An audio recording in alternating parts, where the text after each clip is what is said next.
You are looking at Julian's pronunciation guide, where we look at how to pronounce better some of the most mispronounced words in the world, like this other curious word. But how do you say what you're looking for today?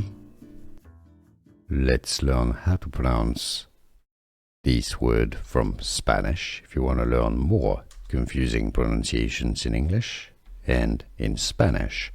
Particularly, make sure to stay tuned, I've got more videos for you. How to pronounce Equis is the Spanish pronunciation. This is Spanish for X, the letter X. Equis, not Equis. Equis would be perhaps the Latin pronunciation, but in Spanish, Equis.